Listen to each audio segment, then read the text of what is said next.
سلفنا صالح النوين ما أحاط به علم الله من صالح النيات. حسبنا الله نعم الوكيل نعم المولى نعم النصير ولا حول ولا قوة إلا بالله العلي العظيم. الفاتحة إلى حضرة حبيبنا وشفيعنا وقرة عيننا مولانا محمد صلى الله عليه وسلم ثم أرواح آبائه وأمهاته وإخوانه من الأنبياء والمرسلين وآل كل منهم وصحابة رسول الله والملائكة المقربين وسادة الصوفية المحققين أينما كانوا والشهداء والصالحين والعارفين بالله والمقربين عند الله جميع شيخنا وشيخهم من أوصانا صم الخير ولمن أوصانا صم بدعاء وجميع آبائنا وأمهاتنا وجدادنا جدادنا خصوصا إلى روح صاحب هذا الكتاب الشيخ أحمد نهروي عبد السلام من الله يغفر له ويرحمه ويعلي درجاته في الجنة وينفعنا بركاته وأسرار أنواره وعلومه في الدين والدنيا الآخرة. الفاتحة. أعوذ بالله من الشيطان الرجيم. بسم الله الرحمن الرحيم. الحمد لله رب العالمين الرحمن الرحيم مالك يوم الدين إياك نعبد وإياك نستعين اهدنا الصراط المستقيم صراط الذين أنعمت عليهم غير المغضوب عليهم ولا الضالين آمين. Halaman 17 Muqaddimah. Bismillahirrahmanirrahim. Alhamdulillahirabbil alamin wa bihi nasta'in ala umuri dunya waddin. Wassalatu wassalamu ala imamil mursalin nabiyyina Muhammadin wa ala alihi wa sahbihi ajma'in. Amma ba'du. Rabbi shrah li sadri wa yassir li amri wa ahdi qalbi wa saddid lisani bihaqqi sayyidina Muhammadin sallallahu alaihi wasallam. Allahumma inna nas'aluka al-futuh wal munuh wal rusuh wa taubatan nasuh wa salahal jasad wal ruh. Bismillahirrahmanirrahim. Muqaddimah. Muqaddimatun. Bisa dibaca muqaddimah, bisa dibaca muqaddamah. Kalau muqaddimah artinya pendahuluan.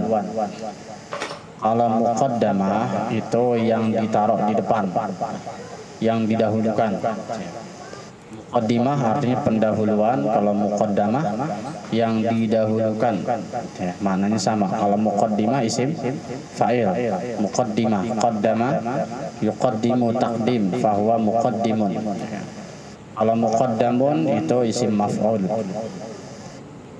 Qaddam berarti sesuatu yang ditaruh di depan, yang ditulis di depan berupa pujian, sholawat dan penyampaian kata pengantar.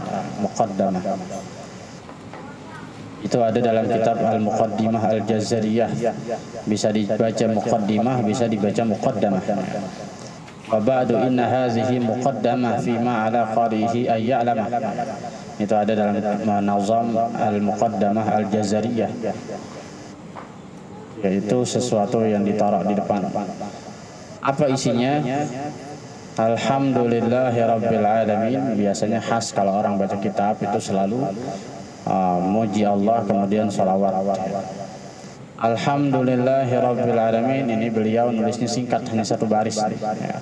Tidak berlama-lama dalam muqaddimah, akan tetapi beliau langsung poin-poin pada menerangkan bagaimana Syafi'i dan mazhab Syafi'i.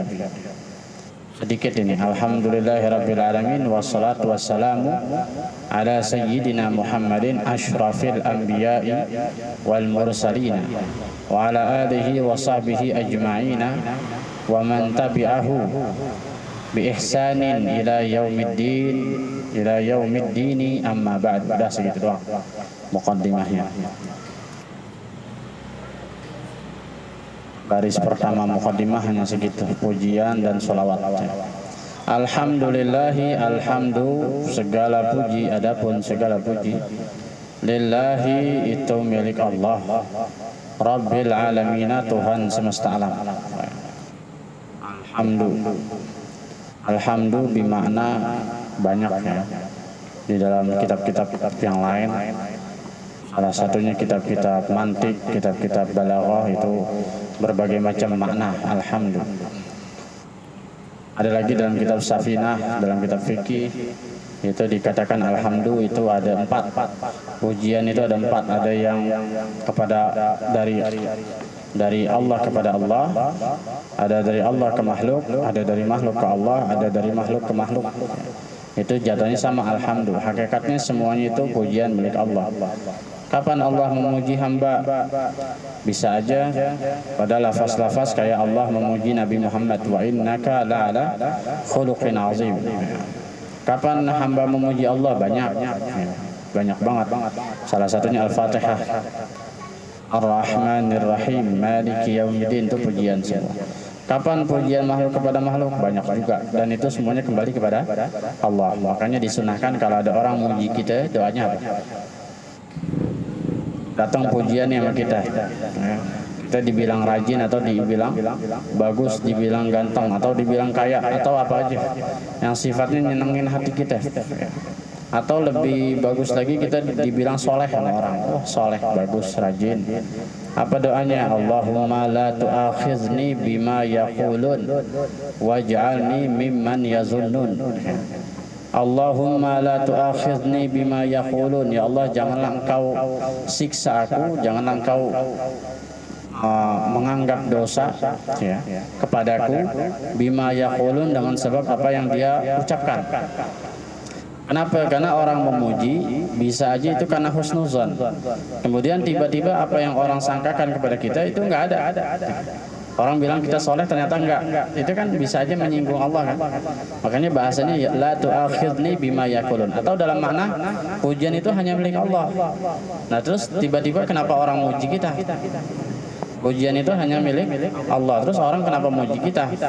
Kita nggak layak dipuji. Dengan sebab kita nggak layak dipuji, maka kita merasa berdosa. Maka kalimatnya la tu'akhizni, ya Allah janganlah siksa saya, jangan engkau menganggap ini dosa dengan sebab orang yang ngucapin, dengan sebab apa yang orang ucapin. Waj'alni mimman yazunun, akan tetapi jadikanlah ya Allah dengan apa yang dia sangkakan. Jadi kita itu dipuji, tapi pujiannya kita singkirin. Ya Allah, jangan engkau nyiksa saya dengan sebab saya dipuji, dengan sebab ucapan dia bahwa saya ini baik, saya ini begini. Padahal saya nggak pantas. Tapi jadikanlah saya sebagaimana yang dia sangkakan. Tapi tetap kita berharap seperti yang dia bilang, soleh, baik, kaya, rajin. Jadi itu jatuhnya doa. Itu namanya tawadhu. Jadi kalau dipuji soleh banget, rajin ke masjid, wah pinter, wah hebat, itu kita mudah-mudahan dengan sebab orang puji, kita tidak sebab menjadi sombong. Yang sombong itu nanti menjerumuskan kita pada dosa. La tu'akhidni bima yaqulun. Akan tetapi ya Allah, karena dia nyangka saya ini baik, bagus, maka jadikanlah saya seperti yang dia sangka. Itu doa ketika dipuji. Itu ada pujian dari hamba kepada hamba, itu standar ya. Pelajaran standar itu ada dalam Safinatun Najah, dalam Nailur Raja, Safinatun Najah. Kitab kalau nggak salah Ahmad bin Umar Syatiri.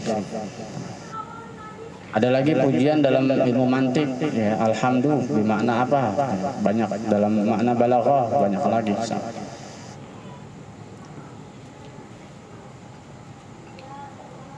Alhamdulillah juga bermakna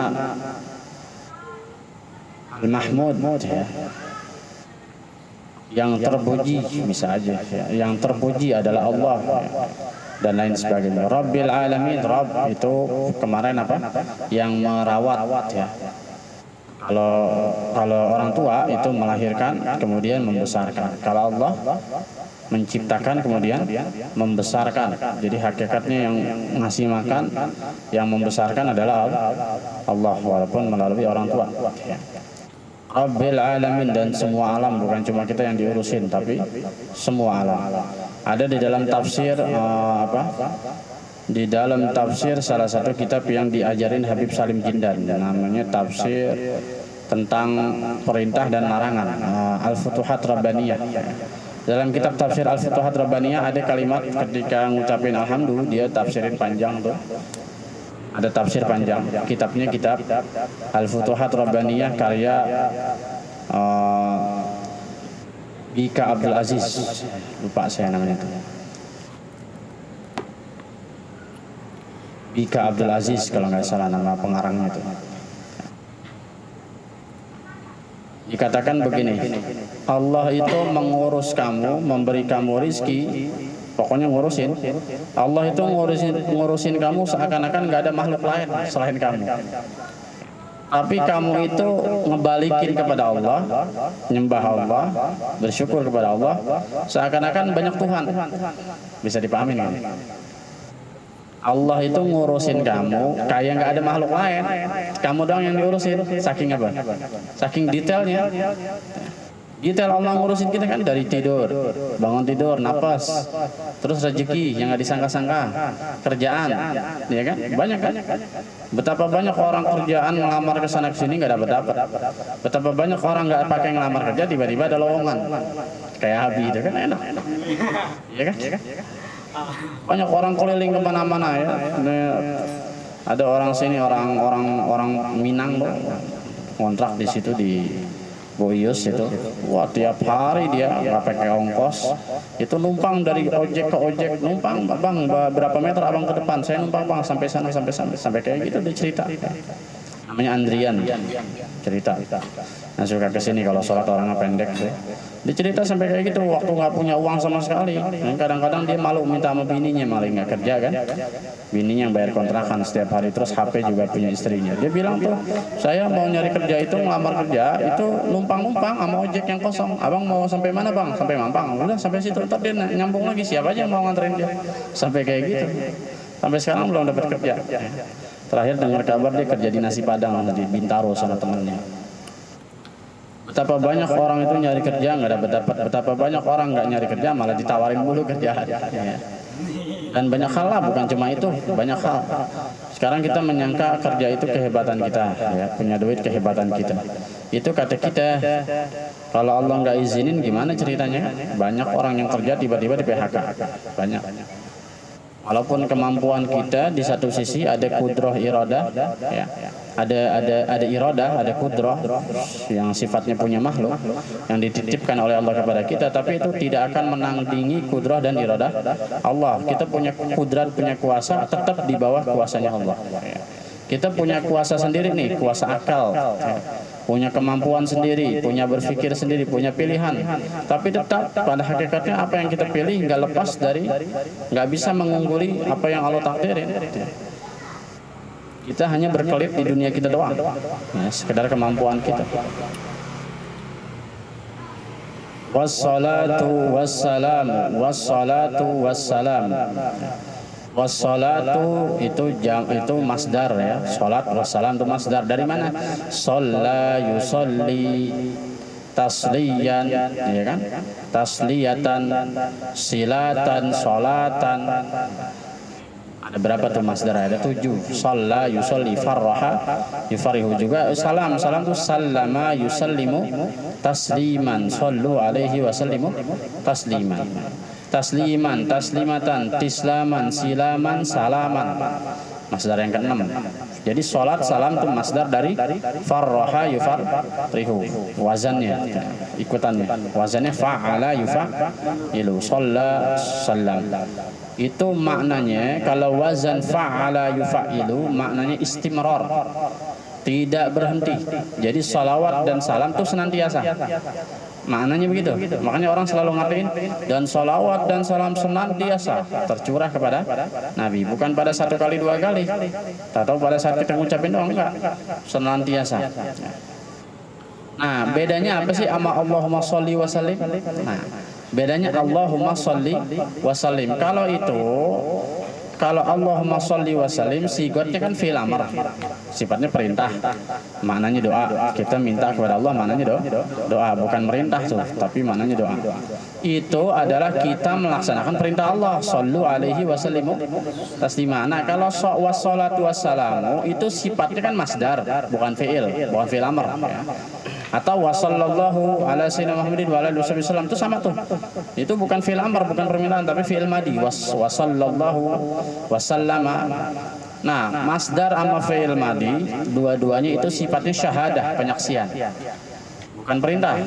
Kalau kita ini Allahumma sholli wa sallim pakai sigat fi'il amr, itu maknanya kita sedang melaksanakan perintah Allah. Allah wa sallu alaihi wa sallimu taslima. Karena kita nggak mampu bersolawat dengan benar, maka kita serahkan kepada Allah. Ya Allah, saya serahkan salawat dan salam kepada Engkau untuk Nabi Muhammad. Saya nggak mampu yang sebenar-benarnya cara. Karena emang ada perintahnya kayak gitu. Kaifa nusalli alaika ya Rasulullah, bagaimana cara kami bersalawat atasmu ya Rasulullah? Kata Nabi, Qul Allahumma salli ala Muhammad. Ya, katakanlah ya Allah salli ala Muhammad. Jadi kita salli ala Muhammad bukan bermakna kita disuruh salawat terus kita ngebalikin lagi ke Allah. Allah aja yang bersalawat. Bukan begitu maknanya, tapi kita menyerahkan kepada Allah yang Maha Kuasa untuk bersalawat kepada Nabi. Apa sih salawat? Rahmat. Yang paling gampang itu ya rahmat, paling standar itu. Nah, bedanya Allahumma sholli wa sallim sama wassalatu wassalamu atau wassallallahu pakai fi'il madhi. Kalau fi'il madhi sama masdar sifat itu syahadah. Artinya gini, saya bersaksi bahwa Allah selalu bersalawat dan salam kepada Nabi. Maknanya bersyahadat. Saya bersaksi, saya menyaksikan, saya merasakan bahwa Allah senantiasa bersalawat dan memberikan salam sejahtera kepada Nabi. Bedanya gitu. Kalau wassalatu wassalamu, dan adapun salawat dan salam ala Sayyidina Muhammadin, yaitu tercurah atas Nabi Muhammad. Maknanya kita bersaksi. Maknanya kita bersaksi. Kita bersaksi bahwa Allah senantiasa bersalawat dan salam sebagaimana innallaha wa malaikatahu yusholluna. Kita pakai potongan ayat yang itu kalau lafaznya begini.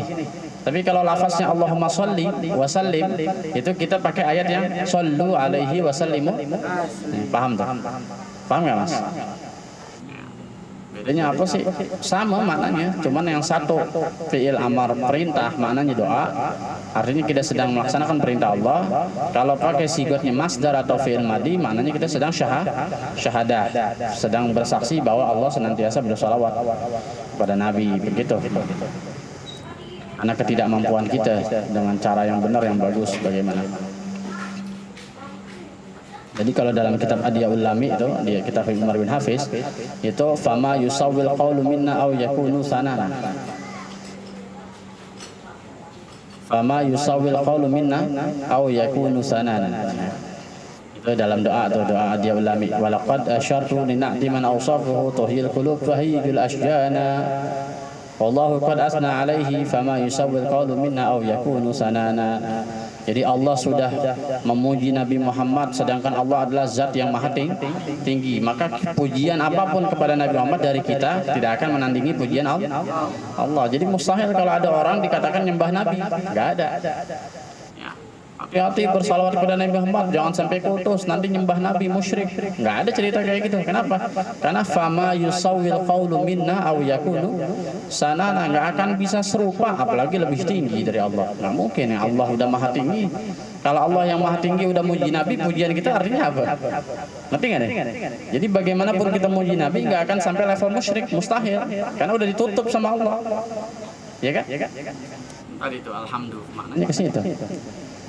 Biar pintar cara berpikir, ya. Nggak mungkin, mustahil. Nabi nggak takut kalau umatnya itu musyrik, nggak takut. Kata Nabi, saya nggak takut kamu itu musyrik, nggak takut kamu itu kafir, nggak akan takut, kata Nabi, karena Islam itu murni. Kalau emang kamu itu bisa murtad gara-gara suatu kejadian atau suatu nasib, itu kamu bodoh sampai keluar dari Islam. Padahal Islam itu udah luar biasa, kok bisa keluar dari Islam gitu kan? Harusnya hati kamu ngerasain dong Islam itu agama yang benar. Inna dina indallahil Islam. Nabi nggak perlu takut.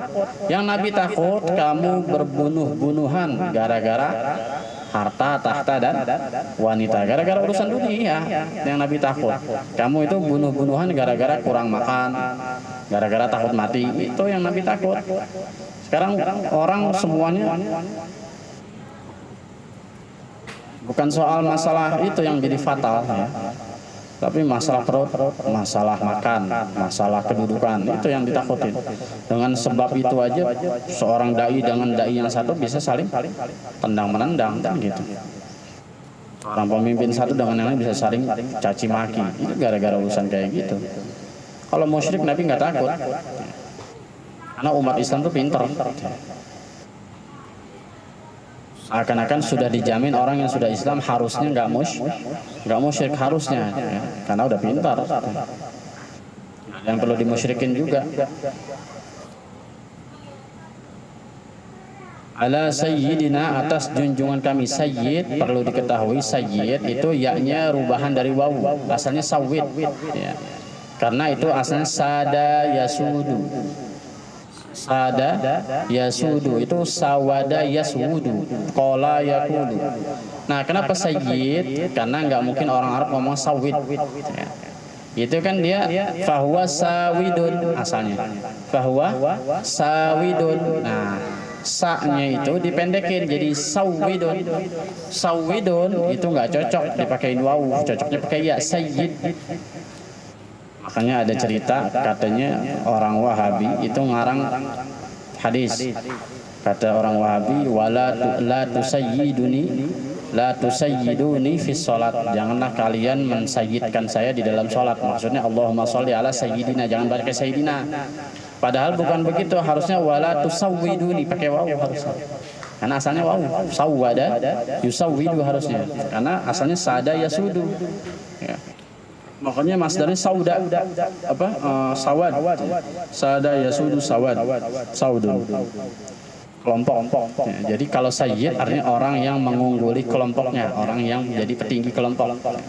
Kalau di dalam ilmu fikih, dalam Safinah, sayyid itu didefinisikan gini, orang yang jarang marah, tapi ketika marah kaumnya takut. Apa yang dia ucap kaumnya dengar. Itu namanya sayyid.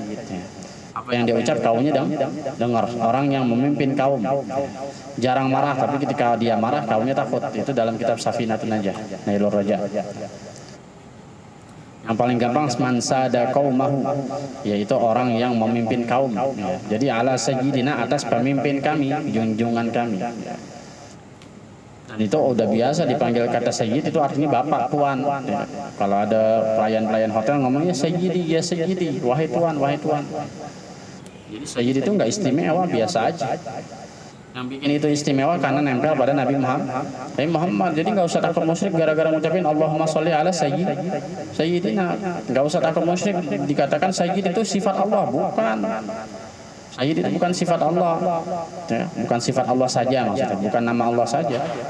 Memang ada tuh buku kalau orang pulang umroh atau haji itu dibagiin tuh buku Usyrul Awakhir, tafsir Usyrul Awakhir, tafsir 1/10 terakhir. Itu dibagiin tuh.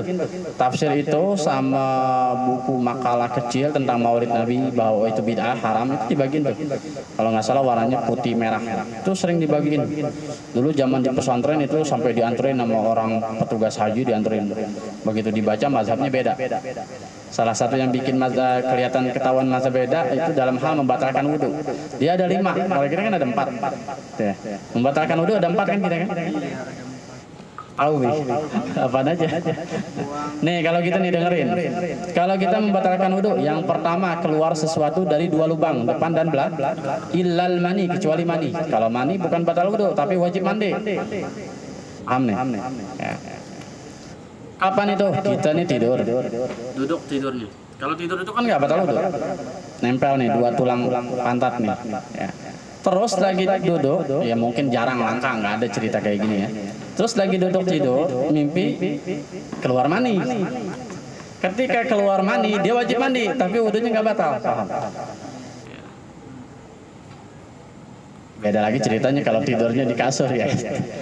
Batal wudhunya bukan karena mani, tapi karena tidur. Yang kedua, hilal mani itu tadi mau pipis, mau walaupun jamit, walaupun bentuknya batu keluar. Tapi kalau dalam Safinah kalau bentuknya batu itu sunnah aja, sunnah istinja. Tapi tetap batal wudhu. Segala sesuatu yang keluar dari 2 lubang kecuali mani batal wudhu. Masalah yang jadi masalah wajib istinja apa enggak? Nah itu. Kalau air pipis sudah pasti wajib istinja. Air pipis kotoran, tapi kalau biji, misalkan batu atau maling makan emas, keluar emas, keluar emas sama kotoran. Yang wajib istinja gara-gara kotoran ya bukan karena emas. Atau keluar batu, misalkan kita lagi nggak sengaja lagi sakit lah gitu, keluar batu. Atau keluar berlian tuh kayak di berita-berita keluar telur. Istinja enggak tuh? Itu sunnah. Yang wajib istinja tuh dari kotoran, minad danas, dari kotoran, dari najis. Itu pertama itu. Kedua, bersentuhan laki-laki dan perempuan, beda jenis nih. Yang dua-duanya sudah besar, bukan sudah balik, sudah besar. Sudah besar tuh maknanya walaupun ini bocah masih kecil, nih kita orang gede nih, orang dewasa nih. Ada anak cewek nih, kecil, masih 3 tahun atau 2 tahun, bocah masih. Teman dalam hati kita cakep nih bilang, batal wudu. Ini banyak anak kecil di bawah nih. Bang Fajri salaman dong. Terus yang kita lihat nih yang salaman sama kita cakep, batal wudu kita. Itu makna kabirain. Dua-duanya besar. Makna besar bukan balik. Enggak mesti nunggu ini perempuan ini balik. Tapi maknanya sudah besar. Maknanya sudah besar walaupun fisiknya kecil, wajahnya wajah orang besar. Yang kalau kita mandang kita demen. Banyak anak kecil kayak gitu zaman sekarang. Zaman sekarang udah modern. Bapak mamanya udah bening-bening zaman sekarang, kalau zaman dulu main sama tanah mulu. Yang ketiga apa? Tidur. Ya, tidur. Yang kecuali tidurnya duduk kayak tadi saya bilang tuh. Atau tidurnya duduk terus tiduran di tiang. Senderan. Yang tiangnya kita yakin nggak akan geser. Dan yang tidur bukan orang terlalu kurus, bukan orang terlalu gemuk. Ya, terlalu gemuk itu udah dihukumin pasti batal. Kalau orang terlalu kurus juga sama. Ya, kalau kita standar, walaupun orang bilang kita kurus banget, tapi standar orang Indonesia itu kurusnya kurus biasa. Beda sama orang Ethiopia. Orang-orang yang busung lapar itu dia nggak normal jatuhnya. Atau misalkan di sini ada orang sakit, kurusnya karena sakit. Terus di Jumatan dia duduk, dia tidur, batal. Udah hukumin batal aja, mau kentut kayak mau kagak batal. Atau ada yang ngasih tahu di samping kita orangnya amanah. Kita tahu nih Pak Jadi jarang bohong nih orangnya. Terus kita, Mas, lu tadi kentut. Dimas wajib wudu. Kalau Fajri yang ngomong, kenapa? Secara kebiasaan Fajri jarang bohong. Kalau orangnya tukang bohong, nggak usah didengerin. Walaupun sebenarnya batal, kan kita nggak tahu. Itu. Hitung fikih ke situ. Masalah yakin nggak yakin. Yang terakhir apa? Yang terakhir lupa. Yang terakhir apa tuh? Yang terakhir apa? Yang keempat. Coba ingetin. Keluar sesuatu, bersentuhan, terus megang kemaluan. Yang terakhir, megang kemaluan. Ini begini nih, megang kemaluan penting. Megang kemaluan pakai perut jari, pakai perut lapak. Nih, yang perut lapaknya yang ini nih. Ini namanya perut lapak. Kalau pakai ini nggak apa-apa. Makanya orang dulu kalau udah wudu, bapak-bapak nih mau ke masjid, terus anaknya itu nyebok ini begini. Biar nggak batal. Kenapa begitu? Bukan masalah yang punya kemaluan yang batal, yang megang. Yang megang yang batal, bukan yang punya kemaluan. Sekarang gini, laki sama laki bersentuhan batal nggak? Kagak. Tapi misalkan lagi bercanda, habis berenang, terus dua-duanya telanjang nih, lagi mandi bilas ya. Namanya laki sama laki nggak ada masalah kan? Dua-duanya telanjang, misalkan bercanda, temannya megang kemaluan ini, padahal udah wudu dua-duanya nih. Yang megang yang batal. Tapi megang pakai ini. Ya kita misalkan ngeledek gitu, diledekin lah gitu. Tuh ngapa tuh, gitu kan? Ngeledek nih misalkan. Maka yang megang yang bukan yang dipegang, karena dua-duanya laki. Nah kalau yang megang perempuan, nggak usah ngomong, itu mah beda jenis. Jatuhnya ke bab yang bersentuhan, bukan bab megang kemaluan. Paham tuh? Nah ada lagi satu mazhab, kalau nggak salah mazhab Hanafi, itu kalau orang pulang umrah, pulang haji itu dibagiin bukunya. Saya pernah baca, makan daging onta batal wudu, lucu nggak? Tapi itu jangan ketawa, emang ada hadisnya. Suatu waktu begini, waktu itu ada jamuan nih pernikahan, pada makan paha onta. Makan paha onta nih kan istimewa, kalau di sana tuh paha onta sebelah kanan itu kesukaan Nabi, orang tahu. Ada orang makan bareng Nabi nih, bareng-bareng lah, katakanlah berapa orang, 30 orang. Nah terus secara tidak sengaja ada bau kentut. Nah, kan bingung kan? Nah, sementara kebiasaan sahabat Nabi memang mereka orang-orang alim itu selalu punya wudu, selalu dawam wudunya, nggak pernah putus, siapa aja. Nah, tiba-tiba masuk waktu sholat, katakanlah makannya habis maghrib, masuk waktu sholat isya, ayo azan sholat isya. Otomatis karena mereka itu sudah biasa wudu, nggak perlu wudu kan? Nah, fikir Nabi kalau sampai ketahuan yang batal wudu, malu dia, karena tadi nggak ngomong, ditanya yang kentut siapa nih? Ngerti nggak? Saking bijaksananya Nabi bilang semuanya wudu, batal habis makan daging on, hebat kan? Nah, secara zahir Imam Abu Hanifah ngambil ke situ. Kalau nggak salah Abu Hanifah atau Maliki, saya nggak tahu. Biasanya yang pakai hadis itu Maliki. Nah di situ salah satu yang membatalkan wudhu itu ada tambahan 5. Kalau kita 4 doang kita nggak termasuk karena Imam Syafi'i mikir itu bukan ke situ perintahnya, tapi tujuannya Nabi nutupin aib. Itu dibagiin tuh orang pulang umroh. Kita yang ngomongin apa tadi? Maknanya itu tidak semua yang berasal dari sana itu sama dengan kita ya. Kalau kita itu pakai mazhab Syafi'i. Mazhab Syafi'i dalam hal apapun. Ya.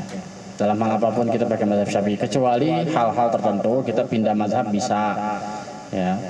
Itu ada pemandunya itu biasanya. Ada pindah mazhab itu ada panduannya dan kita harus belajar dulu mazhab Syafi'i biar kental baru kita nanti perbedaan dengan mazhab yang lain itu apa. Nah, apa manfaatnya kita pakai mazhab yang lain pada satu kasus tertentu? Nah itu baru boleh. Darurat gak ini kita pakai pendapat Maliki atau Hanafi baru kita boleh pakai. Kalau nggak gitu nggak bisa. Harus pakai ilmu semuanya dengan ilmu. Ala sayyidina, nah itu sayyidina asalnya sawidina. Sawidina tidak mungkin orang Arab mengucapin sawid tapi sayyid ya, pakai ya. Karena pakai ya itu lebih ringan disebutnya. Asalnya sada yasud. Jadi jangan takut musyrik ngucapin sayyidina enggak mesti itu nama Allah. Memang ada Asmaul Husna, itu salah satunya sayyid. Itu dari kitab yang tadi saya bilang tuh. Saya lagi cerita itu tuh tadi tuh. Tafsir Ushur Awakhir 10/10 terakhir ya. Itu kalau nggak salah dari juz 28 atau 27 tuh. Ada termasuk Al-Muzammil. Saya udah pernah baca itu, sudah berkali-kali baca. Itu perbedaannya di situ. Nah, dia bilang Asmaul Husna yang kita pakai itu yang ya Allah, ya Rahman, ya Rahim, ya Malik, ya Kudus, itu bid'ah. Mereka itu menyusun termasuk ya Rahman ya Rahim termasuk salah satunya sayyid katanya. Siapa orang yang mendalami Quran dengan sebenar-benarnya maka dia akan menemukan salah satu nama Allah yang 99 namanya adalah sayyid. Padahal dicari sampai budak nggak akan ketemu sayyid itu di Quran. Adanya sifatullah. Tapi tidak mutlak itu nama Allah. Nanti sayyid siapa saja bisa dipanggil sayyid. Bahkan orang yang masuk ke hotel mau berzina di Arab dipanggil sayyid, bapak. Nggak mesti itu Allah. Makanya begitu begini. Ada pendapat begini. Saya bukan banding-bandingin antara ulama kita dengan ulama Muhammadiyah enggak ya. Tapi cara berpikir mereka tuh kadang-kadang lucu. Dengerin saya. Suatu waktu Ustaz Hadi Hidayat ngomong begini. Kami kenapa kita nggak pakai sayyid kata Adi Hidayat ketika itu kami anggap itu tarjih itu lebih kuat sesuai dengan perintah Nabi Allahumma sholli ala Muhammad. Karena pertanyaan sahabat, wahai Nabi bagaimana lafaz kami bersalawat dalam sholat, kaifa nusolli alaika fis sholat. Qul Allahumma sholli ala Muhammad. Nabi nggak pakai sayyidina. Satu itu hadis alasannya. Kedua kata Adi Hidayat, kata Ustaz Adi Hidayat, yang dituankan pada saat sholat adalah Allah, hanya Allah saja. Jadi kami tidak pakai sayyidina. Jadi Anda mau pakai sayyidina ada dalilnya, tidak pakai sayyidina ada dalil. Dia lupa. Mau di dalam sholat atau di luar sholat, tuan kita tetap Allah. Salah berpikir. Penting nggak? Fatal nggak ngomong kayak gitu? Kami tidak pakai sayyidina, pertama hadis. Kedua, yang dituankan pada saat sholat hanya Allah. Nah, emang di luar sholat bisa ada tuan selain Allah? Tuan atau Tuhan kan sama, cuma tambahin hak doang. Coba ente ngomong bahasa Sunda. Tuan sama Tuhan itu sama maknanya. Tuhan itu ya Tuhan, Tuhan itu ya Tuhan. Kalau di Jawa itu pangeran. Pangeran kita pikir apa? Pangeran itu kan anak raja. Tapi kalau bahasa Jawa pangeran itu Tuhan. Prabu, bahasa Jawa zaman dulu Prabu kita pikir siapa? Kian Santang. Bahasa Jawa Prabu itu Tuhan. Ngerti nggak maksudnya? Jadi mau Tuhan sama. Jadi nggak ada cerita di dalam sholat kami hanya mentuhankan Allah. Apa di luar sholat boleh? Kan lucu cara berpikir kayak gini. Kalau emang mau pakai sayyidina ada dalilnya, nggak pakai sayyidina ada dalilnya. Tapi dalilnya bener, jangan pemikirannya kayak begini. Ngerti nggak? Nah, itu cara berpikir ulama kita. Saya nggak bilang ini NU Muhammadiyah, bukan. Tapi tokoh Muhammadiyah bilang kayak gitu. Cara berpikir mereka itu kadang-kadang suka lucu. Ya. Kami nggak pakai sayyidina gara-gara alasan kami karena di dalam sholat hanya Allah. Ya, lucu dong. Maksudnya apa gitu? Berarti seakan-akan Allah Muhammad Ibrahim kan ada Allah, ada Muhammad, ada Ibrahim. Dengan sayyidina Ibrahim, sayyidina Muhammad seakan-akan kedua itu tandingan Allah. Bahaya itu. Jadi yang musyrik ini kita apa dia sebenarnya? Dengan mengatakan kita nih pengomong sayyidina terus jadi musyrik, Terus di luar sholat emang boleh juga pakai Sayyidina tetap. Kalau emang dihukumi musyrik di luar sholat juga tetap nggak boleh. Tapi kenyataannya orang Arab masuk hotel tetap dibilangin Sayyidi, tuan. Itu penting tuh cara berpikir kita kayak gitu. Hanya sampai kapanpun ulama kita, cara berpikir ulama kita kuat, tetap kuat. Itu musalsal, ada mata rantainya. Cara berpikir kita tuh dilatih sama ustadz kita zaman dulu dari syekh. Ya. Biar cara berpikir kita mirip sama cara berpikir ulama, nanti mirip sama cara berpikir Nabi. Jangan sampai putus, jangan pakai pemikiran sendiri. Dapat kalau begitu. Muhammadin yaitu Nabi Muhammad secara bahasa maknanya itu yang terpuji selalu. Ya. Maknanya istimrar itu senantiasa terpuji. Hammada yuhammidu tahmid. Nah, kalau kita bilang tahmid, tasbih, kan kita tahmid pakai tasbih itu. Muhammad itu yang kita tasbihin. Ya. Secara bahasa maknanya Muhammad. Jadi Muhammad sebenarnya harusnya nama Allah, ya kan? Ngerti nggak? Kita bilang tahmid apa? Hammada yuhammidu tahmid. Lagi ngapain? Lagi bertahmid, lagi alhamdulillah sebetulnya tahmid ya. Tahmid. Kalau takbir Allahu Akbar kan gitu. Kalau tahlil apa? La ilaha illallah. Ya, kalau tahlil tahu tahlil. Ahlan wa sahlan itu tahlil. Bit'azimi wat takrimi wat ta'hil wa kullu rasulin marra alaih. Situ durar tuh. Ini ta'hil itu ahlan wa sahlan itu ta'hil. Takbir Allahu Akbar. Tasbih subhanallah. Tahmid alhamdulillah. Tetapi Muhammad yang terpuji. Lucu kan? Padahal kita tahu alhamdulillah pujian hanya milik, tapi ada nama makhluk namanya Muhammad. Lucu kan? Makanya pada zaman dahulu kakeknya nih Abu Thalib dibilang mungkin sama orang-orang Quraisy, hati-hati kamu namain anak Muhammad. Ini nama nggak lazim nih gitu. Mengapa kamu namanya anakmu Muhammad? Ini tidak lazim di bangsa kita, nggak biasa mereka. Makanya mereka jadi jebakan Batman. Kalau manggil Nabi, mau nggak mau Muhammad. Padahal gede banget sama Nabi, tapi disuruh panggil wahai terpuji. Harusnya Muhammad itu nama Allah. Ya. Jadi bisa jadi tafsiran orang sufi benar. Allah itu punya nama 100 kurang 1. Nabi yang ngomong Allah itu punya nama 100 kurang 1. Mi'atan illa wahidah. 100 tapi kurang 1.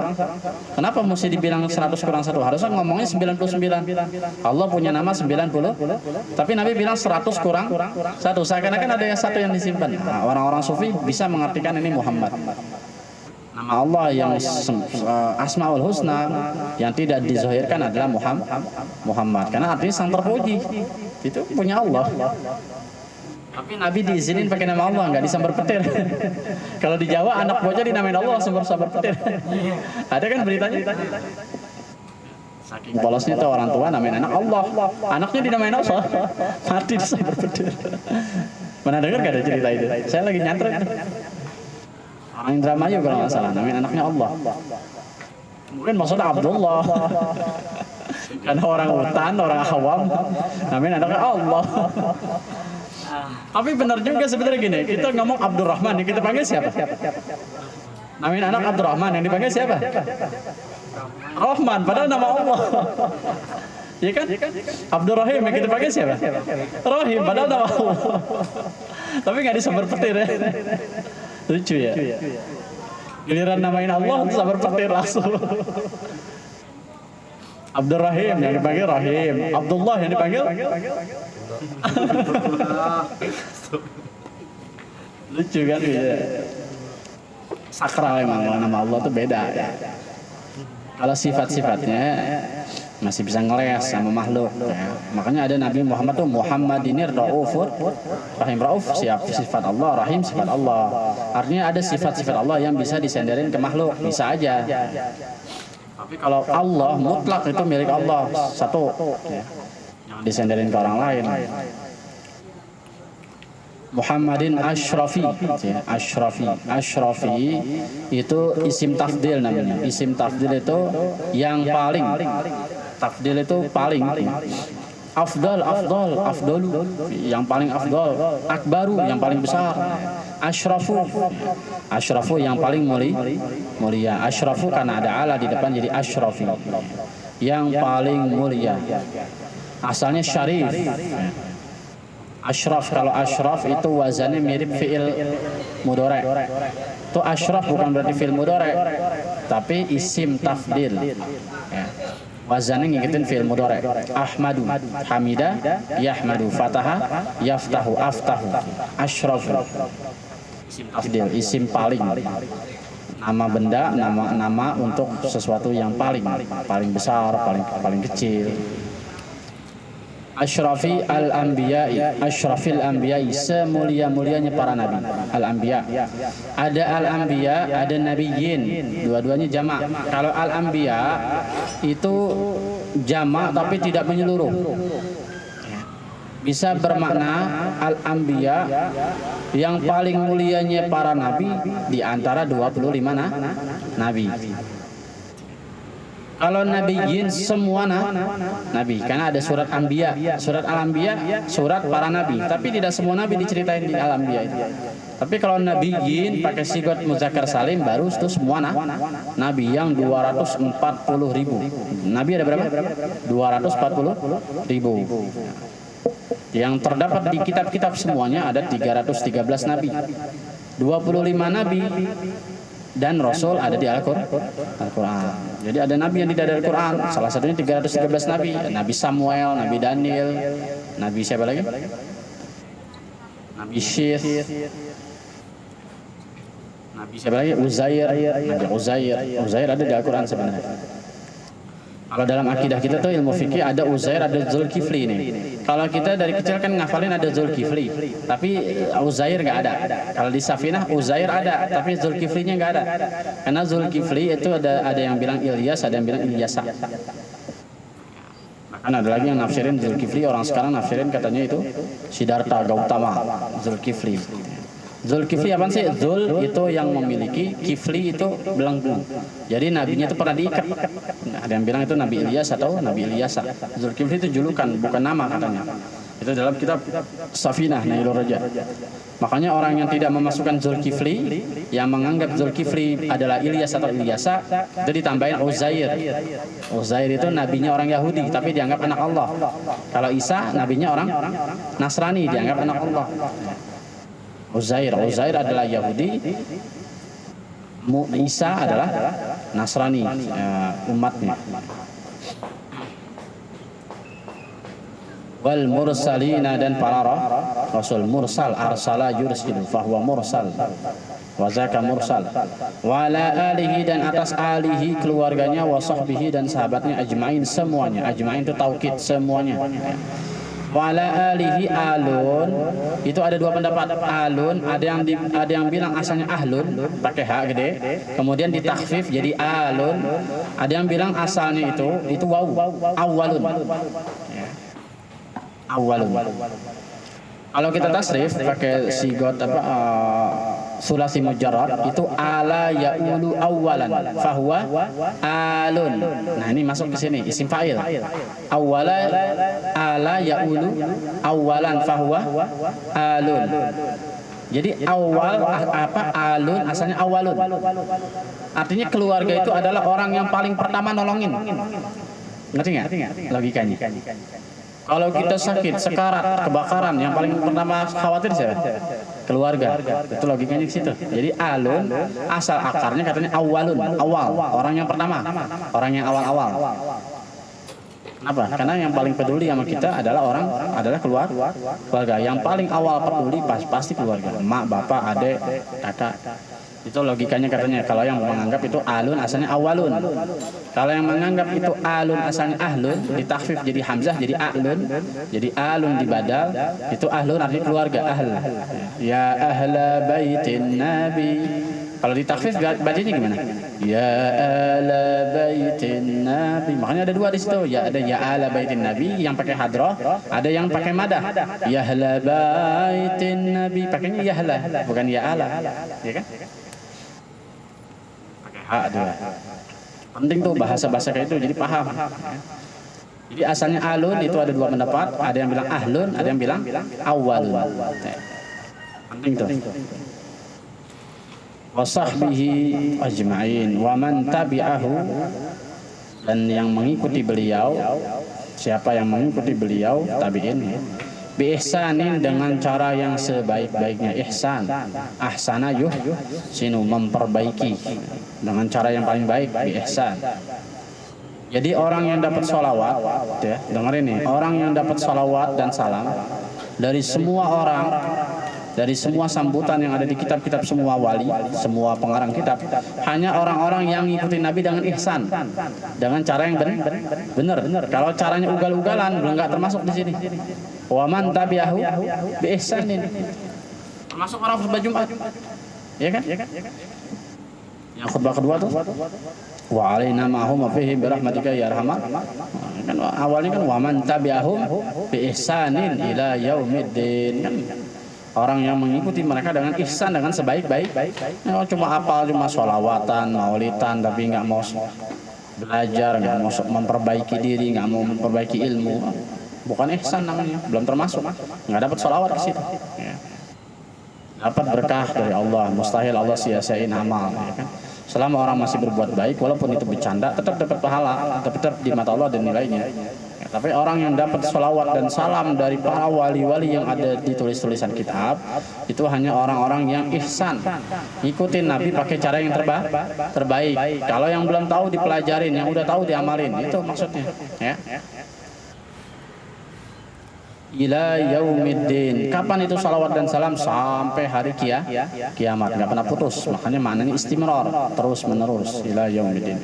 Amma ba'du, adapun setelah itu, setelah pujian dan salawat, faqad ba'atsallahu Muhammadan, faqad maka sungguh, ba'atsallahu ba'asa mengutus Allah Muhammadan akan Nabi Muhammad sallallahu alaihi wasallam, nabiyyan wa rasulan, nabiyyan halnya sebagai nabi, wa rasulan halnya sebagai rasul. Nabiyyan asalnya apa kemarin? Naba'a yanba'u fahuwa nabiyyun. Jadi asalnya fahuwa nabiun. Fahuwa apa? Nabiun diganti sama ya, jadi nabiyun. Makanya kalau qiraat Warashi bacanya ya ayyuhan nabiu. Ya ayyuhan nabiu. Ada cerita Nabi Muhammad dipanggil sama orang Baduy, ya Nabi Allah. Ya Nabi Allah. Bukannya Nabi Allah, ya Nabi Allah. Terus Nabi ketawa. Kalau kami katanya enggak. Nahnu Quraisy la yuhammis. Kami itu Quraisy enggak baca pakai hamzah katanya, kata Nabi. Nabiyan asalan nabian wa rasulan. Sebagai nabi dan sebagai rasul. Nabi apa itu nabi? Nabi adalah laki-laki yang sempurna, yang merdeka, ya, tidak cacat, tidak punya cacat mental, tidak punya cacat fisik. Ya. Kalaupun Nabi itu sakit, itu hanya sebagai sakit, bukan cacat jatuhnya. Kayak Nabi Ayub itu sakit, bukan cacat tuh. Nabi Ayub yang apa? Yang borokan itu bukan cacat, tapi sakit. Beda sakit sama cacat. Ya. Nabi itu sempurna, kemudian hurrun, zakarun, merdeka, laki-laki, dapat wahyu, tapi untuk diamalkan sendiri atau buat keluarga, tidak ditabligh. Kalau Rasul ditabligh, syaratnya laki-laki. Ada juga pendapat yang mengatakan Nabi bisa perempuan. Salah satunya Siti Maryam sama Siti Aisyah, Asiyah, bukan Aisyah, Asiyah. Asiyah siapa Asiyah? Istrinya Firaun. Ada yang pendapat itu. Terus ada lagi istrinya Imran, Imrata Imran. Imra'atu Imran katanya itu Nabi juga. Ada dua pendapat kayak gitu. Tapi pendapatnya kalah sama jumhur. Jumhur itu pendapat yang paling kuat mengatakan Nabi mutlak laki-laki. Walaupun ada yang bilang Nabi itu perempuan. Buktinya apa tuh? Siti Maryam dapat wahyu dari Allah berupa Nabi. Saya berarti dia Nabi dong. Ada yang pendapat kayak gitu. Ya namanya pendapat ulama. Kita ikutin yang paling banyak aja. Ulama jumhur mengatakan Nabi Rasul mutlak laki-laki. Itu pengetahuan aja biar tahu. Itu dulu saya belajar sama Habib Abdullah bin Luqman Al-Attas di atas itu di Wardal Ma'ruf, dulu belajar Safinah, itu beliau mengatakan kayak gitu. Ada ulama pendapat Rasul itu Nabi itu bisa perempuan. Asia istrinya Firaun dan Zaujatu Imran, kemudian ibunya Nabi Isa. Soalnya logikanya gini katanya, jangankan manusia, lebah aja dapat wahyu. Wa auhayna ilan nahli, dan kami wahyukan kepada lebah. Ada dalam surat An-Nahl, lebah aja dapat wahyu. Masa manusia nggak bisa jadi nabi? Logikanya bisa di situ. Itu pendapat aja, pendapat kecil. Arsalahu bil huda, arsalahu yang mengutus, yang ia utus. Arsalahu yang ia utus, arsala itu kembali ke Allahu, kembali ke Nabi ya. Arsala yang mengutus Allahu akan Nabi Muhammad bil huda dengan petunjuk. Wa dinil haqqi dan agama yang benar, din agama.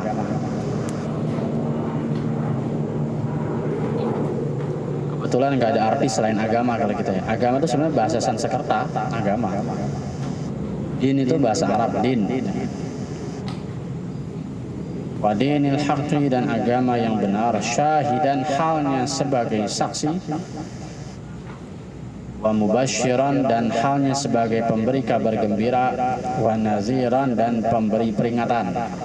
Bedanya apa mubasyiran wa naziran? Mubasyiran itu pemberi kabar gembira, wa naziran pemberi peringatan. Kalau pemberi kabar gembira biasanya menggunakan ayat-ayat rahmat. Kalau naziran menggunakan ayat-ayat ancaman. Itu bedanya. Syahidan, syahidan ini maknanya luas ya. Salah satu tafsirnya adalah nanti Nabi Muhammad di hari kiamat menjadi saksi. Karena Nabi doang yang gak kena tanya. Yang gak kena tanya Nabi doang tak. Yang lain tuh kena tanya Nabi Isa, Nabi Adam ya. Semuanya mengatakan nafsi, nafsi, nafsi, nafsi, masing-masing, masing-masing. Karena Nabi Adam merasa punya dosa yaitu makan buah khuldi. Menurut kepada iblis. Ada lagi Ibrahim ya, merasa berdosa. Karena kenapa? Karena salah satunya mengajak bapaknya kepada Islam dari pembuat patung itu nggak berhasil. Nabi Isa apalagi merasa paling besar dosanya karena merasa disembah oleh kaumnya. Masing-masing katanya semua. Nah Nabi Muhammad yang nggak ditanya. Nabi Muhammad syahidan, hanya satu orang nanti di hari kiamat yang menjadi syahid adalah Nabi Muhammad. Itu salah satu tafsir, itu dalam kitab Syaraful Ummatil Muhammadiyah, Syahid Muhammad Al-Maliki Al-Hasani, salah satu tafsir syahidan.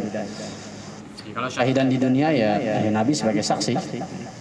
Sebagai saksi atas orang-orang bodoh, orang-orang pintar. Nabi itu menyaksikan, melihat kondisi-kondisi mereka.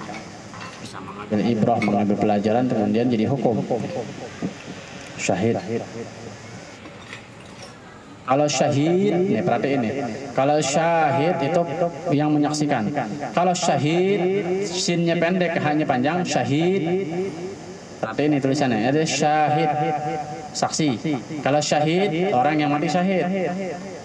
Syahidun, orang yang mati syahid. Sama maknanya sebenarnya saksi juga, cuman pakai wazan fa'ilun. Kalau ini wazannya fa'ilun. Saksi. Fa'ilun, saksi. Saksi persidangan, saksi talak, saksi nikah, ini namanya syahid. Tapi kalau syahid itu saksi juga, tapi maknanya orang yang mati syahid. Kenapa? Karena badannya, darahnya, bajunya jadi saksi. Wa mubasyiran wa naziran wa da'iyan dan halnya pengajak, dai, pengajak, penyeru ilallahi kepada Allah, menyeru ke jalan Allah. Biiznihi dengan izin Allah, biiznihi. Sudah beliau Rasul, Nabi, dapat izin dari Allah untuk menyampaikan. Wasirajan dan halnya sebagai pelita. Siraj sama kaukab maknanya sama. Kaukab itu artinya bintang. Siraj maknanya pelita. Siraj sama kaukab sama-sama cahayanya itu berpijar. Kaukabun durri, sama-sama cahayanya berpijar. Siraj itu maknanya matahari. Matahari kan salah satu dari bintang. Kalau kita belajar ilmu IPA, ya, matahari bintang bukan? Pokoknya yang memancarkan cahaya sendiri namanya bintang, termasuk matahari. Ya. Wasirajan dan pelita. Pelita itu siraj. Maknanya luas kalau pelita. Pelita itu pokoknya punya cahaya sendiri, mau matahari, mau semprong, siraj namanya. Muniran yang menerangi halnya sebagai penerang. Siraj sebagai pelita, muniran sebagai penerang, pelita penerang. Wa anzala alaihi, wa anzala dan menurunkan, yaitu Allah alaihi atasnya, atas Nabi Muhammad al-kitaba, akan kitab.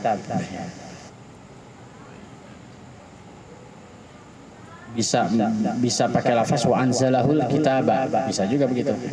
Nanti ada muta'addi binafsihi, ada muta'addi bi ghairihi. Kalau muta'addi itu maksudnya fiilnya perlu maf'ul. Wa anzala al-kitaba, dan menurunkan akan kitab. Alaihi itu maf'ul bih juga, cuman pakai bantuan. Namanya muta'addi bi ghairihi. Jadi muta'addi maf'ul bih tapi pakai bantuan huruf khafat salah satunya, alaihi. Maknanya wa anzalahu al-kitaba, dan menurunkan akan Nabi Muhammad akan kitab. Maf'ulnya ada dua itu sebenarnya, alaihi tapi dibantu pakai ala sebagai penjelas. Anzala, dan menurunkan atas Nabi Muhammad itu kitab. Maksudnya menurunkan kitab kepada Nabi. Di atas maknanya itu kepada. Tibyanan, nah tibyanan itu bayyana yubayyinu, tabyinan tabyinatan, tibyanan. Masdar keberapa tuh? Masdar keempat. Bayyana yubayyinu tabyinan tabyinatan, tibyanan. Tibyanan maknanya penjelas. Penjelas bukti, penjelas tibyan. Tapi bimakna istimrar, selalu. Jadi Quran itu nggak bisa ngejelasin cuma satu kali. Dia selalu ngikutin zaman. Setiap ada penemuan, pasti Quran bisa jelasin. Jadi dari sekian zaman udah berlalu 1500 tahun, pasti ada ayat yang belum terkuak tuh pasti. Karena maknanya tibyan itu selalu ngasih bukti, itu selalu. Nggak cuma dulu di zaman Nabi buktinya ini, dalilnya ini. Lari lagi 100 tahun, 200 tahun, sampai sekarang 1400. Tetap itu satu ayat bisa dipakai berpuluh-puluh makna. Itu maknanya tibyan. Makanya wajar kalau tafsir itu sesuai dengan konteks. Tibyan tuh maknanya luas tuh tibyan. Jadi nggak bisa sembarangan. Makanya tafsir itu maknanya konteks, tergantung konteks. Satu ayat bisa dipakai buat jihad, buat perang, buat membunuh, buat teror, buat segala macam. Bisa juga buat kebaikan. Itulah namanya tibyan. Satu ayat bisa beribu-ribu tafsir, namanya tibyan. Dan selalu ngikutin zaman, universal. Al-Quran sampai kapanpun gak akan lekang oleh waktu. Sampai Allah sendiri nanti yang cabut. Likulli syai'in, penjelas bagi semua sesuatu. Setiap sesuatu pasti ada penjelasannya di Quran. Jangan dikira kagak ada.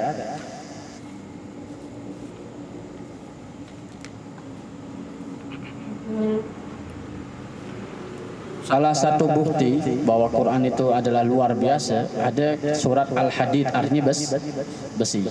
Pak Allah pakai ayatnya al-besi. Ketika ngomongin besi, Allah ngomongin gini, wa anzalna, atau wa anzalal hadid, dan menurunkan besi. Pakai kalimat menurunkan, unik nih. Kalau menurunkan harusnya dari atas ke bawah. Sementara orang tahu besi asalnya dari mana? Dari bawah. Tapi pakai Allah ngomong dari atas ke bawah. Ternyata setelah diteliti, ternyata besi asalnya bukan dari bumi, bukan bahan bumi. Dia meteorit yang jatuh ke bumi sekian juta tahun yang lalu, kata teori itu. Artinya mau teori pakai otak atau teori ini tetap kena di akhirat. Berarti kalimat Allah kami menurunkan, entah kapan tahu, yang jelas besi bukan dari bumi. Dia adalah meteorit, barang langit dia, hadid. Itu hebat, salah satu bukti Quran. Wahudan, warahmatan, warahmatan, wa bushra lil muslimin. Bushra itu asalnya bushratun. Kemudian di bushra itu namanya maksur, alif maksur, bushra. Jamak nih. Atau bermakna isim tafdil. Absyaru jadi bushran, absyaru jadi bushran. Bukan bushran ya, bushra dipanjangin.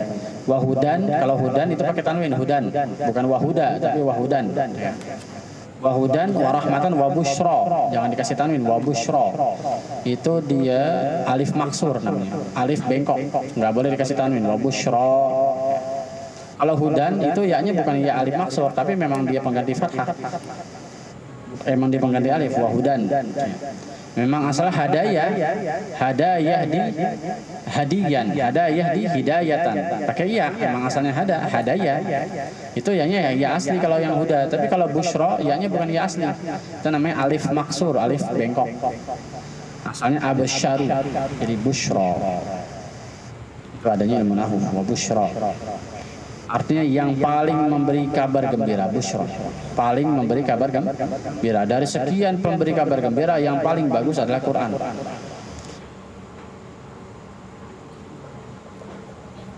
Lil muslimin, bagi orang-orang yang muslim, yang berpasrah diri. Muslim maknanya luas.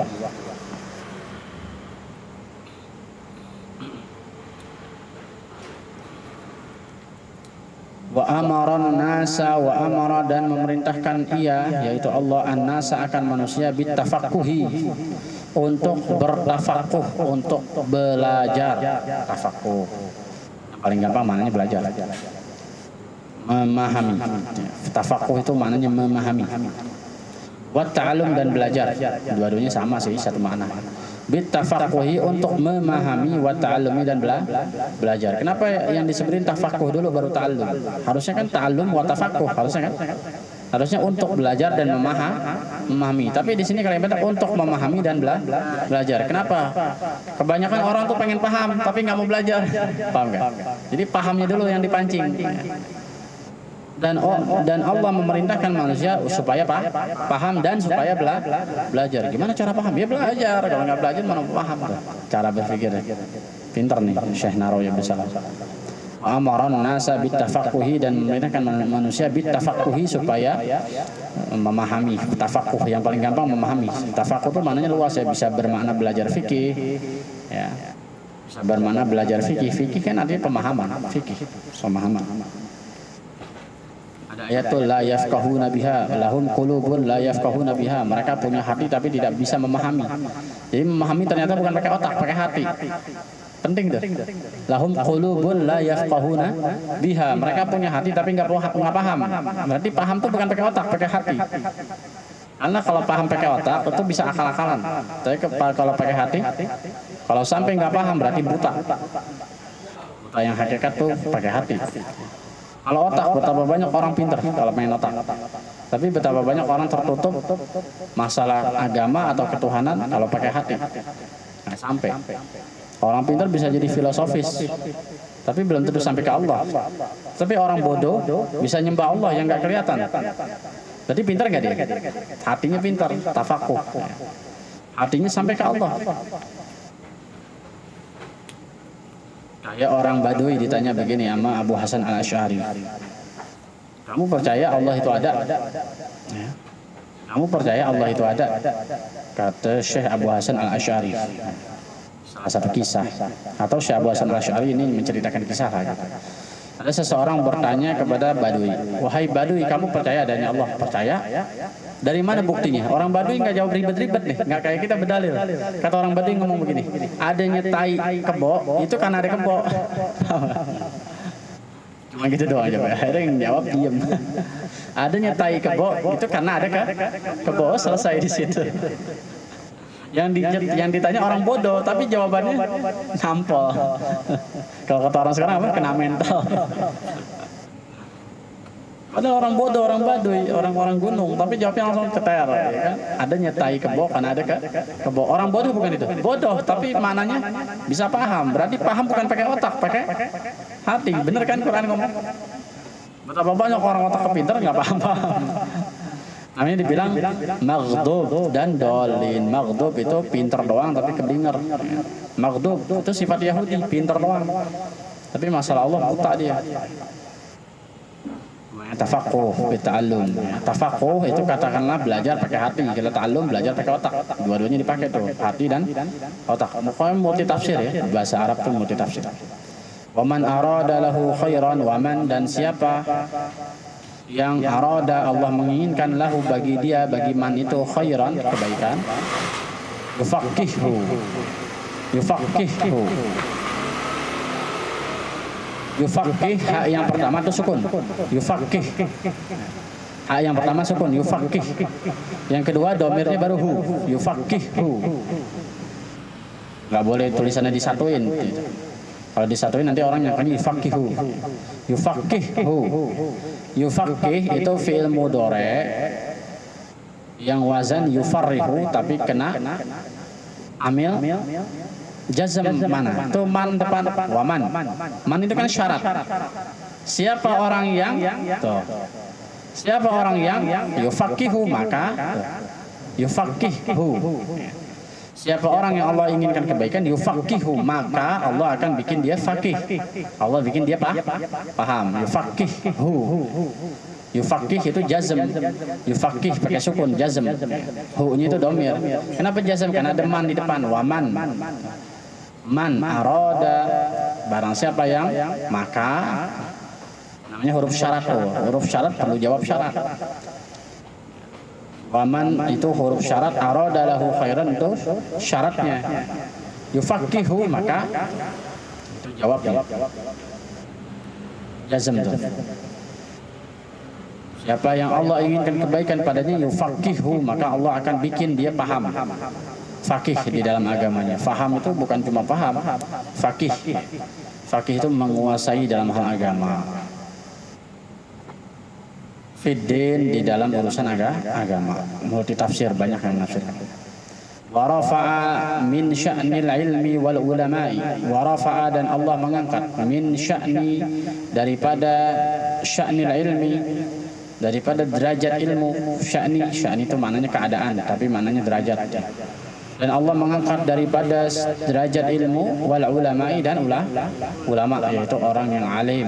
Ulama jamaknya tuh alimun ulama, jamak taksir. Allah mengangkat derajat ilmu dan ulama. Sya'ni keadaan ilmu. Maknanya apa sih itu sya'ni keadaan? Karena setiap ilmu belum tentu di masyarakat itu dipahami, ya. Tapi Allah bisa mengangkat dengan caranya sendiri. Entah Allah memintahkan itu orang alim ke suatu lingkungan, sehingga orang-orang lingkungan yang bagus itu kemudian jadi murid-murid, jadi penolong-penolong. Sya'ni. Banyak orang alim tinggal di daerah yang gersang, orang nggak kenal. Akhirnya Allah pindahkan orang alim itu. Akan ke tempat yang bagus sehingga dikenal. Itu sya'ni namanya. Mengangkat daripada keadaan ilmu wal ulama. Ilmunya sih udah mulia, tapi ilmu itu kadang-kadang nggak dikenal sama masyarakatnya, sehingga perlu untuk Allah itu mengangkat derajat ilmu. Wa ja'ala al-ulama'a warasatal anbiya'i. Wa ja'ala tu fi'il yang butuh dua maf'ul. Maf'ul ini al-ulama'a itu maf'ul pertama. Warasata itu maf'ul kedua tuh. Dan menjadikan akan ulama akan pewaris para nabi. Maksudnya dan menjadikan ulama sebagai pewaris para nabi. Pewaris itu maksudnya bukan yang jatuhin warisan, tapi ahli waris. Warasatul anbiya, ahli waris. Ahli waris itu orang yang dapat warisan, itu ahli waris. Bukan pewaris dalam arti yang mewarisi, bukan. Yang dapat warisan dari para nabi. Dari para nabi ya, bukan dari Nabi Muhammad. Dari para nabi. Makanya wajar ada ulama gondrong, ada ulama nyentrik, ada ulama yang gaya ya macam-macam, karena nabi itu macam-macam. Yang dimaksud warasatul anbiya itu mewarisi dari para nabi apanya ya, keistimewaannya, keilmuannya, wibawanya, badannya dan sebagainya, wataknya, sifatnya, keilmuannya, syariatnya. Jadi enggak mutlak mewarisi Nabi Muhammad tapi para nabi. Artinya ada hukum-hukum dari ulama yang kebijakan itu diambil dari hukum umat terdahulu, bisa aja selama itu belum dinasah, belum dihapus sama Nabi Muhammad. Ada dalam ilmu usul fikih itu namanya syar'un ma qablana. Itu salah satu hukum ilmu usul fikih, yaitu syariat yang sebelum kita. Syariat yang sebelum kita, maksudnya syariat sebelum zaman Nabi Muhammad, kayak khitan. Khitan kan syariat Nabi Ibrahim, ya kan? Kemudian dilestarikan sama kita. Selama tidak dihapus sama Nabi Muhammad, jadilah itu syariat kita. Tinggal tata caranya yang berubah.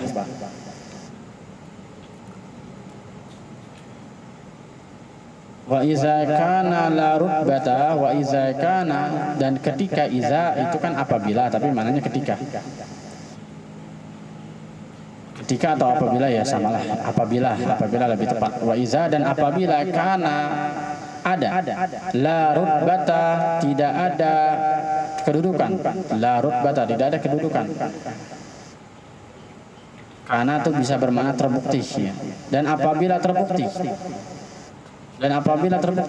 karena kan umumnya kita ngatain ada. Dan apabila terbukti la rutbata, tidak ada kedudukan fauqan nubuwati, di atas kenabian, tidak ada kedudukan yang tinggi di atas kenabian, fala syarafa, maka tidak ada kemuliaan fauqa syarafil wirasati litilkar rutbati, maka tidak ada kemuliaan juga di atas kemuliaan ahli waris para nabi litilkar rutbah, dalam hal kedudukan itu. Ketika tidak ada kedudukan yang lebih tinggi dari kenabian, karena habis nabi itu langsung kepada Allah, ya kan? Karena nabi itu kan kepada Allah, nggak butuh perantara. Ya. Tidak ada kedudukan di atas kenabian. Kenabian itu paling tinggi. Ya. Maka pewaris para nabi ini, para ulama, nggak ada yang ngunggulin lagi, nggak ada yang lebih tinggi dari pewaris para nabi. Karena habis pewaris para nabi itu nabinya langsung, ngerti nggak? Jadi pewaris para nabi yaitu ulama, nubuah, kenabian baru Allah. Jadi nggak ada derajat yang lebih tinggi dari nabi, maka nggak ada juga derajat yang lebih tinggi dari pewaris para nabi. Maksudnya ke situ. Jadi ulama derajatnya paling tinggi di antara makhluk yang lain. Dari situ dulu ya, takut ngantuk. Kita ngopi dulu. Wallahu a'lam bishawab.